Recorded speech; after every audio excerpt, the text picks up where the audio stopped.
metro pillar collapse case, Bengaluru Police have asked IISC to put their probe on hold and have roped in experts from IIT Hyderabad to submit a detailed report. And Times Network's Deepak spoke to the IISC professor Chandra Kishen, who is in charge of investigating the metro pillar collapse.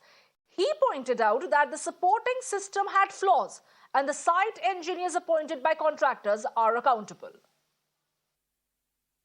After an under-construction metro pillar collapsed, killing 2 people, the IISc was roped in to investigate what exactly happened. Joining us is Professor Chandra, of course, from the Civil Engineering Department of IISc. So you've, of course, conducted your initial study. You're also, we believe, submitting a report to the BMRCL in just about a couple of days. If you could tell us what is the assessment initially that you have been able to make, and where does the fault lie? See, basically, let me correct you. This is not a collapse of a pillar, but the reinforcing cage. Okay. You know, so this, see, reinforcement cage is this is about 18.5 meters in height. So whenever such a huge reinforcement cage is put, you know, it will start to bend due to its own weight. So this needs to be supported properly. So I feel preliminary, after having visited the site and taken down all the notes and collected all the information, I feel that you know, the initial supporting system itself may be flawed. I mean, because the supporting structure, to support this structure, you know, the geometry is very important.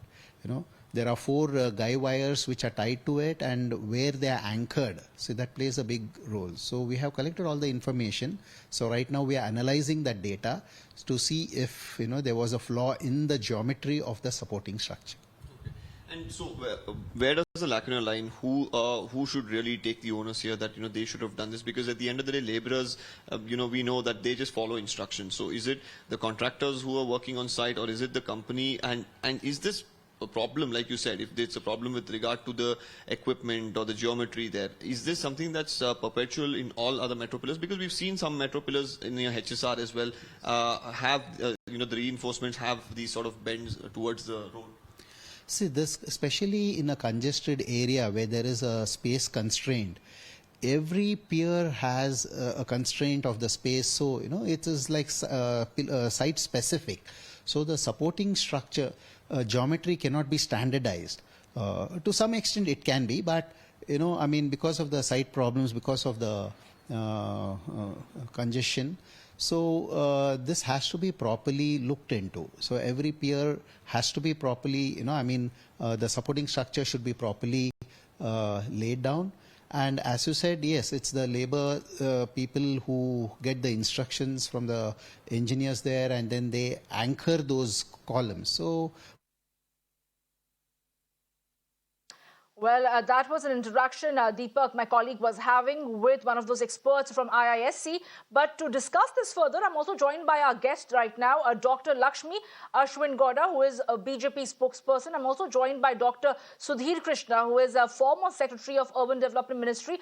A very good afternoon to you, and appreciate you joining us here at Mirror Now as we discuss this a very important subject that we are tracking closely at Mirror Now. Now, I will come across to you, sir. As far as Dr. Sudhir Krishna, as far as the Bengaluru roads are concerned, it's a matter of grave concern. Whether it's the sinkholes appearing on the roads or the potholes leading to several fatalities, or for that matter, an entire metro pillar collapsed on a mother who was a software engineer and a 2.5-year-old child. And there seems to be no lessons learned. Mr. Krishna, what should the state administration do? Should there be no lessons learned? Should this not work as an impetus, as an example, to try and fix if there are any areas of concern on the other such pillars or structures that are under construction or are in a dilapidated condition? Well, metro rails are coming up in cities, different cities, and these are coming up in the dense areas in most cases, like this case also. So it is necessary for the metro rail companies to take great care in undertaking construction work in dense areas. I mean, generally it is recommended to take up the prefabricated structures rather than undertaking in-situ construction in dense areas. Because prefabricated piers, if you bring and you only lay the viaduct on the pillars, which are much safer to construct than this, this horizontal member it is prone to collapsing, bending and collapsing even. And it has happened elsewhere also. This has happened in Delhi Metro also at times, and in Chennai Metro also such problem had come. And the lesson we have to learn is in dense areas, we have to be doubly careful and we have to look for alternative methods rather than doing in situ construction. I mean, collapse is one part of danger, but inconvenience, there is tremendous inconvenience to people when the construction is taken up in the busy areas. So this is as far as the metro is concerned. And even for the city roads, I think the potholes on the roads, I compliment Mirror now for taking up this issue from different parts of the country from time to time.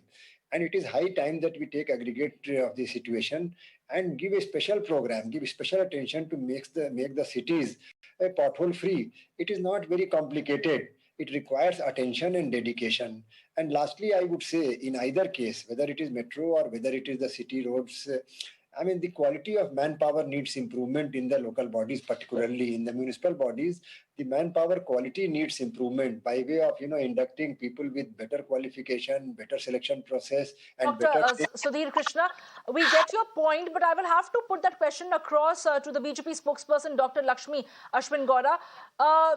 Dr. Lakshmi, how do you react to the fact that it is not just a case of one incident where the metro pillar collapsed and murdered the mother and her 2.5-year-old child, but when it comes to the sinkholes developing on the road, this is a new phenomena once again in Bengaluru. How is it happening? Is there an investigation? This particular pothole was leveled, but then it again sinks in further.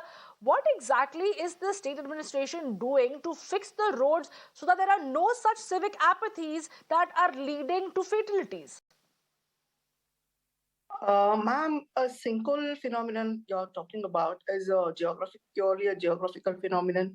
It happens everywhere. It was also there with Vidhan Sauda, right in front of Vidhan Sauda a few days back, and it was fixed up immediately. And whenever sinkholes are occurred, we will immediately go and patching them up. So, and with respect to the potholes, we have taken enough measures to fill in all the potholes possible.